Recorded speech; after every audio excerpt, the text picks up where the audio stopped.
आज होली का त्योहार था। बाहर गलियारों में रंग बरसे भीगे चुनर वाली गाना धूम मचा रहा था।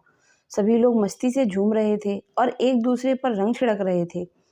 पिचकारी से निकली रंगों की फुहार हर किसी के मन को प्रफुल्लित कर रही थी। लेकिन इस सब के बीच निर्मला चुपचाप दरवाजे पर उदास खड़ी थी। चारों ओर चल रही चहल पहल उसके मायूस दिल में किसी भी प्रकार की खलबली नहीं मचा रही थी। आज सुबह से उसका दिल व्यथित था। दिमाग में अनाप शनाप ख्याल आ रहे थे। उसका जी घबरा रहा था। उसे अपने पति अभय सिंह की बेहद फिक्र हो रही थी। और क्यों ना हो, आखिर वह फौज में जो था, सिर्फ उसका पति अभय सिंह ही सरहदों पर जंग नहीं लड़ रहा था, बल्कि उसकी पत्नी निर्मला भी यहाँ परिस्थितियों के सामने जंग लड़ रही थी। कभी दिल को तसल्ली देकर वह उन विपरीत परिस्थितियों से समझौता कर लेती, तो कभी डटकर उनका सामना कर उन्हें हरा देती थी। जिन फौजियों के कारण हम चैन की नींद सोते हैं, उनके परिवारजनों को वह सुकून कहाँ। हर बार अभय सिंह अपनी पत्नी निर्मला से कहता कि होली के दिन घर आऊंगा, लेकिन हर बार कुछ ना कुछ विपदा आ जाती। कभी घुसपैठ, कभी बमबारी, कभी आतंकी हमला। उफ, यह कमबख्त दुश्मन देश हमारे फौजियों को कहाँ चैन से सांस लेने देता है। सुना था कि बॉर्डर पर फिर से कोई बखेड़ा खड़ा हुआ था, सो अभय सिंह इस बार की होली में भी घर नहीं आ पाएगा। निर्मला ने आसमान की ओर देखकर कहा, हे भगवान, कभी तो होली के दिन उन्हें अपने घर आने का मौका दें। कुछ ऐसा चमत्कार कर कि इस बार मैं जी भर के उनके साथ होली खेल पाऊं। अरे ओ निम्मू, यूं दरवाजे पर खड़ी क्यों है? चल हमारे साथ होली खेलने आ। निर्मला की सहेली कमला ने उसे पुकारा। निर्मला को भी होली खेलने का मन हो रहा था, लेकिन पिया के बिना काहे की होली और काहे की दिवाली। तू जा, मेरा मन नहीं है।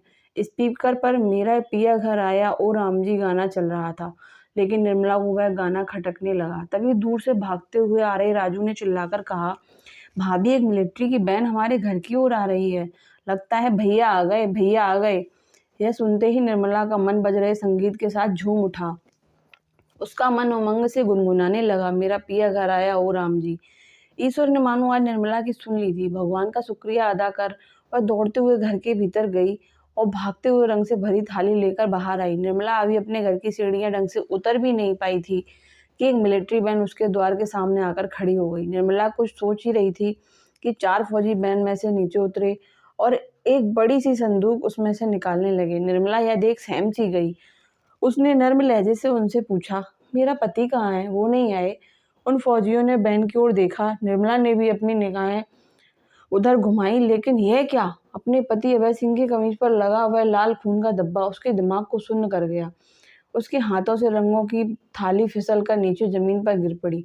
वह बौखलाकर वैन के करीब गई और उनमें से नीचे उतर रहे अभय सिंह को लिपट कर रोने लगी। अभय सिंह ने शांत लफ्जों में पूछा, क्यों रो रही है पगली? निर्मला ने इस कमीज पर लगे खून के लाल धब्बे के देखकर पूछा, यह जख्म कैसा? अभय सिंह मुस्कुराकर बोला, अरे इसे देखकर डर मत, उल्टा उसका शुक्रिया अदा कर। आखिरकार इसी की वजह से तो मुझे लंबी छुट्टी मिली है। निर्मला आप भी ना। ऐसा बोलते हुए फिर से अभय सिंह को लिपट कर रोने लगी। अभय सिंह उसे सहलाते हुए बोला, रो मत, मरा नहीं हूँ, मार कर लौटा हूँ, उन घुसपैठियों को खदेड़ कर लौटा हूँ। यह खून का धब्बा मेरी बहादुरी की निशानी है, उसकी कदर कर, उसे यूं अपने आंसुओं से मत मिटा। निर्मला झल्लाकर बोली, अगर तुम्हें कुछ हो जाता तो? अभय सिंह गहरी सांस लेते हुए बोला, तब भी मैं अपने देश को कुछ नहीं होने देता। जा, अब रंगों से भरी दूसरी थाली लेकर आ। अभय सिंह को आया देख आस पड़ोस के लोग इकट्ठा हो गए। सब मिलकर फौजी जवानों को रंग लगाने लगे। अभय सिंह एक बंदे की थाली से गुलाल उठाकर निर्मला के करीब आया और बोला, दुश्मन के खून से सरहद पर खूब खेली है होली। आज पिया के संग गुलाल से खेलूंगा जी भर के होली। ऐसा बोलते हुए उसने निर्मला के गाल पर गुलाल लगा दिया। अपने पिया के स्पर्श से निर्मला रोमांचित हो उठी। तभी किसी नटखट ने स्पीकर पर फिर से गाना चला दिया, मेरा पिया घर आया ओ राम जी। उसके ताल पर निर्मला मस्ती से झूमने लगी। और क्यों ना झूमती, आखिरकार शादी के इतने सालों के बाद आज पहली बार खेलने जा रही थी अपने पिया के संग होली।